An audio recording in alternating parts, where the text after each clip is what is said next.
What's going on, football fans? Just want to get another quick video up on the page, and today we're going to be talking about the first day of mandatory minicamp for the New York Football Giants. Now, Pat Shermer was on record today of saying this was kind of just an extension of the last 2 days, specifically of OTAs, when the Giants focused predominantly on the red zone offense, on third down situational plays, and the 2-minute drill. They had a lot of 7-on-7s today as well.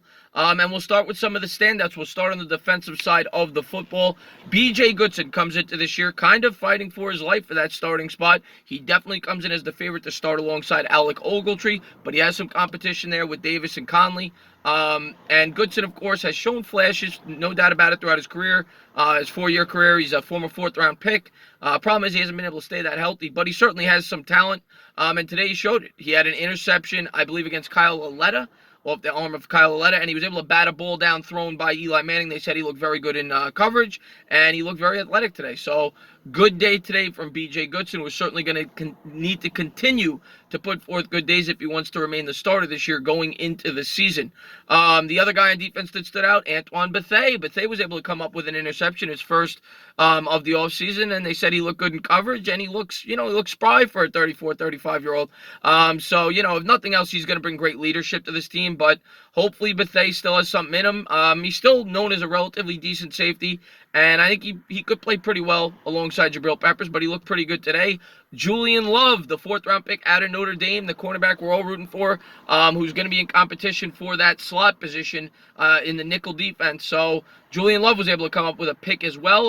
It was batted off a linebacker's hands. Don't quite remember who it was, but Julien Love was able to come up with his first interception as well as he got on the board. As far as the quarterbacks go, Alex Tanney, who I think a lot of people are forgetting about, of course, last year's backup, who most people don't think he'll be the backup going into this year, but don't forget, the Giants did sign Alex Tanney, had a very good day today. They said he hit on a lot of deep throws, hit a deep touchdown to rookie Darius Slayton, who was able to take the top off that defense with that blazing speed, which is why the Giants took him.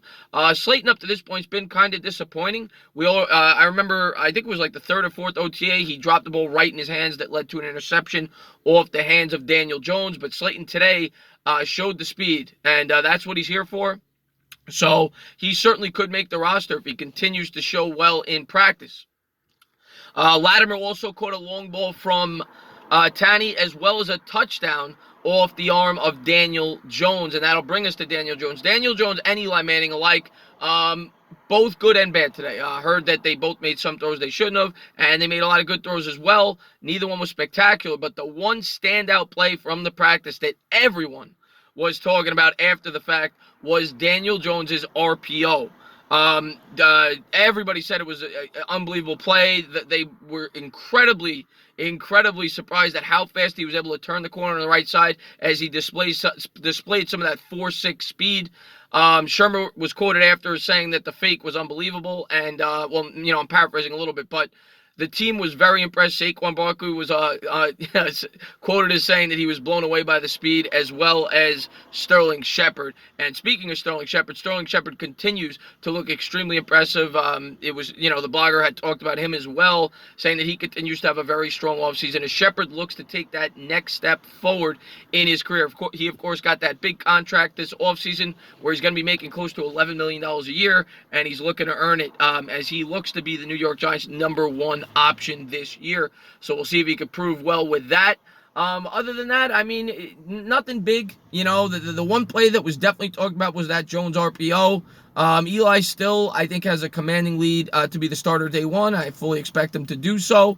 And the receivers continues to look like a battle. They also said that Reggie White Jr. caught a couple of nice balls. Fowler continues to look well. It's going to be very interesting to see the wide receiver battle of who makes the roster and who doesn't.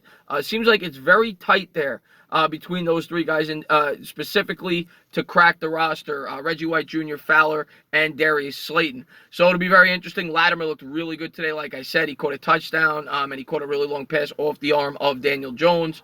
So yeah, there's your wide receiver notes for today. But as always, if you liked what you watched, please subscribe. Drop a comment. Maybe give me a little thumbs up. Cheers.